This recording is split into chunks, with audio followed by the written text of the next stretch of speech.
Yo dudes, how's it going? Welcome and welcome back. So, I thought I'd try something new today, and I figured I'd go with a show, or not a show, but, some kind of video series called Did You Know? Or some kind of name to be announced. Basically, the premise of these videos is going to be telling you something about a Dragon Ball character that you don't know about, or you probably didn't know about anyways. So, today's video is going to be about Android 18.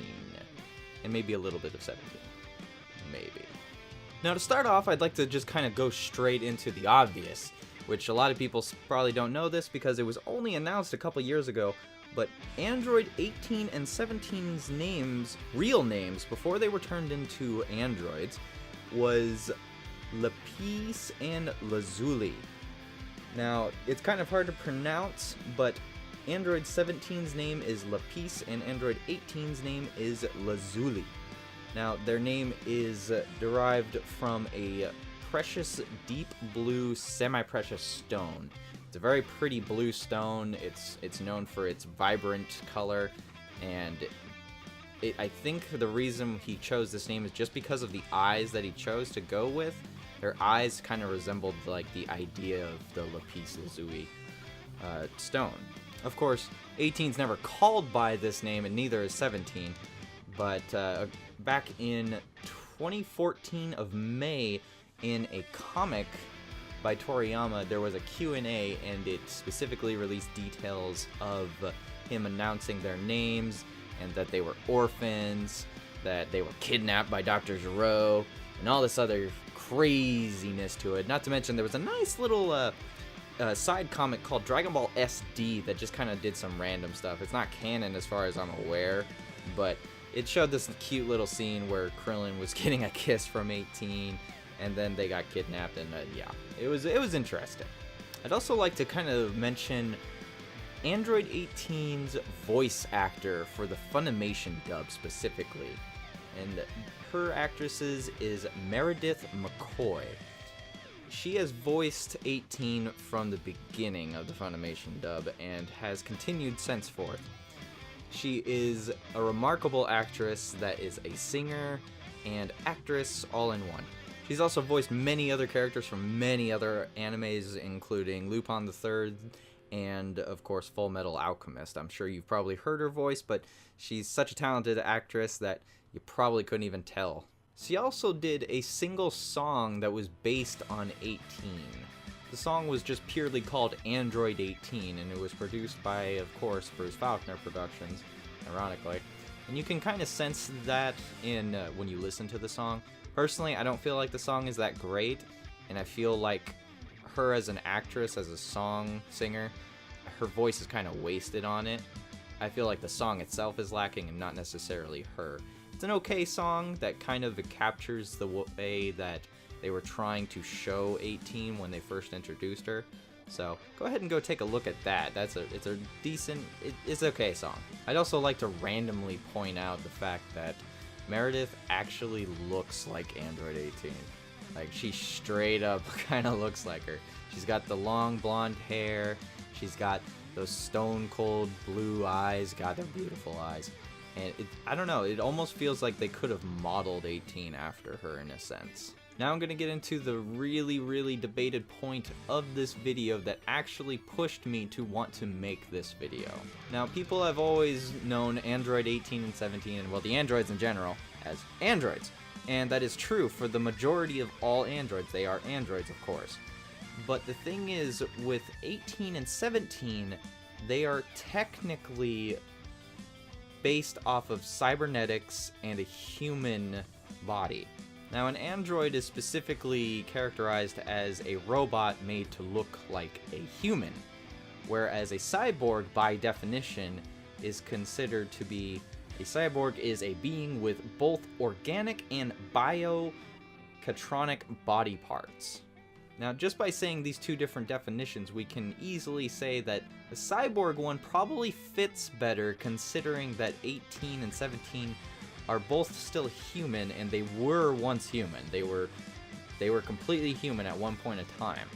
And the fact that 18 can have, well, she can bear children. Now, I know many people are going to throw this at me, and you can go ahead and throw it at me, and that's fine. I'm not going to disagree with you. And I know that Toriyama has mentioned many times before that he specifically characterizes the androids, including 17 and 18, as, well, androids. He specifically says they are an android who is a robot with a human appearance. And I get that. And it's just that they're not. Now, I'm going to explain the reasoning that I have behind this, and I'm just going to say that Toriyama, I believe, does not truly understand the meaning of what a cyborg is.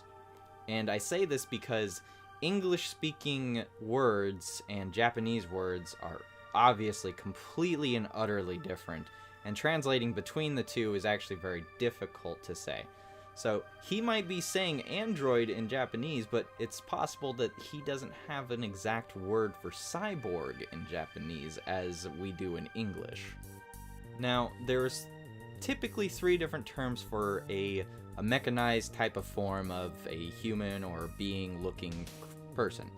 A robot, which is just a regular automaton with mechanisms that moves automatically. Then there's an android, an automaton that resembles a human being, which is basically what we're looking at right now. And then there's the cyborg, which is a human whose body has been taken over in whole or in part by electromechanical devices. Now, in this definition, this just shows that a cyborg is literally a human before it's a robot at all, or even mechanized whatsoever. A cyborg is a human, just with like an extra like mechanical point. So, Full Metal Alchemist, Edward Elric, he is technically a cyborg. He has a robotic arm, so he is technically, by definition, a cyborg. Whereas an android, an automaton that resembles a human being, that would literally be considered, if anyone's played the new game called Nier Automata, that is literally the definition of an android. That the main character that you play as might, think and act and feel and do things like a human, but the entire body itself is a android. It is a robot with a human that resembles a human being and might very well resemble human soul and so forth, but they are an android in that game. And that is a easy definition to put between the two. Now, I'd like to talk about a word that was actually showcased in a Shonen Jump novel. Now, I can't remember which one. I have an image cut out of it. But the image is of Kanji of the Month, which is the exact definition of what Toriyama uses to describe the androids. And it is pronounced Jinzonigen. Now, I probably butchered that word extensively, but the point of it is the Japanese term Jinzoziningen refers to all kinds of mechanical men and doesn't precisely distinguish between androids and cyborgs. The first two kanji, Jinzo, means literally man-made or artificial, as in synthetic substances and anything made by human beings. And the last two kanji, Ningen, mean human being or person. Now, just by reading that, it literally is stating it is both. That's what it's saying. And that is because there is not a defined term in Japanese that is stating either or. They're smashing it together with two pieces of kanji. So when Toriyama says that they are Jinzonigens, then he is literally saying that they are both an android and a cyborg. Well, he's basically saying the only way that he can say in Japanese to say that they are cyborgs. Now, by definition, in a English way, they are cyborgs completely and utterly to the T. Just by looking at them, by their description, everything. But in Japanese, this is the best way that they can describe the androids themselves. Not to mention, we've also had plenty of times where Toriyama has stated specifically that the androids 17 and 18 are human, or have been humans before.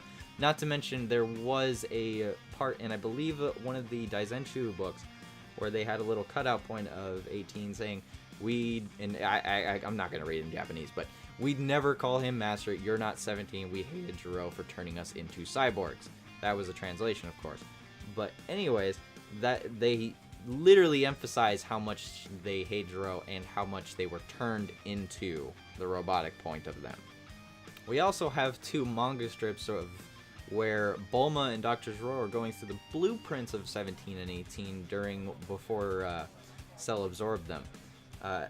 We have a panel of Bulma going over the schematics saying, I'll have to check, but these few tiny cybernetic parts might be the key to their weakness. I guess that's why this Cell figures it can fuse with them. They're based on human bodies, enhanced almost entirely with bioorganic components. And once again, right here is the exact definition of a cyborg in English.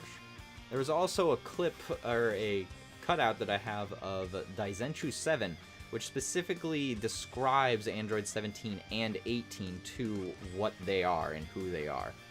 For Android 17, he is specifically called Artificial Human Number 17, an artificial human created by Dr. Zero. Previously a human, remember that, modified from a young human teen boy. There is an infinite energy reactor internalized within his body. It does not run from any sort of battery, although he is quite belligerent. He thinks of fighting as a game. He is equal in power to the fused being that is Kami-sama and Piccolo. And like number 18, his true purpose was to be food/fuel towards Cell's perfect form. Now, just by reading that, we can obviously see that 17 was a human, and we're going to see the exact same thing with 18. As it says, as an unbelievable beauty, she is strong and doesn't age, the strongest of the women wives. Number 17 is her twin brother. In actuality, they are infinite energy types, outfitted with infinite energy reactors of all the artificial humans, emphasize that, quote that. She is the only female. She has a habit of always smoothing back her blonde hair, one length all over hairstyle.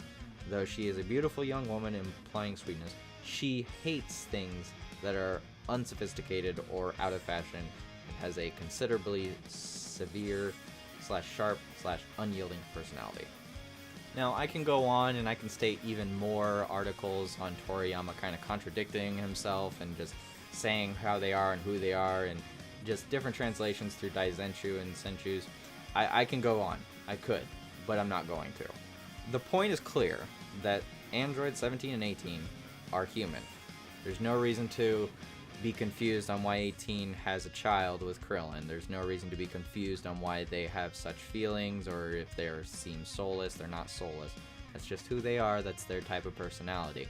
So, I hope this specifically, what I have pointed out, has helped a lot of people just to see the light that it's a translation error. It's not an error per se. It's more of on the lines of a problem between two different languages trying to describe things to one another. So, instead of calling Android 17 and 18 by Android, you should be calling them Cyborg 17 and Cyborg 18. Or you could be calling them by their actual names that they go by. 18 prefers to go by 18, or number 18 has been commonly referred to in the Japanese anime, of course. If by all means, I mean, you can call her Lazuli 18, number 18, Cyborg 18, and if you want to, go ahead and say Android 18 still. It's fine. You're not technically wrong when it comes to the Japanese description, because the Japanese description is literally stating both terms. So you can continue saying Android 18 and it's still correct. They are an Android, but they're not an Android. They're an Android by Japanese definition, and they are a cyborg by English definition. Just remember those specific points. Personally, I'm still probably going to call her just 18 or Android 18 just because out of habit. It's hard to make a new habit of calling someone by something else. So, anyways, dudes, 18 is not a robot. Neither is 17. They are both human. They are still human. They're not 100% human any longer, but they are just as much human as, say, Edward Elric from Full Metal. So, anyways, also a little side note, they were orphans on the street, and they used to be hooligans and so forth, and that's why Dr. Zero just kind of kidnapped them. No one knew them. It was the perfect subjects for him. Anyways, dudes, I hope you enjoyed this little mini-series. I hope it helped you out on maybe you were at an argument with a buddy who was like, no, they're totally androids, they're robots, they can't have sex, and all this other crap. So, Anyways, hope you enjoyed the series. Tell me if you enjoyed it or not. I hope to do maybe some more later. I was thinking the next video I'd do would be on Goku or just the red form, the red god form in general. I'd love to do just a piece of did you know about the red form. But anyways, dudes, hope you enjoyed the video, and I'll talk to you again soon. See ya.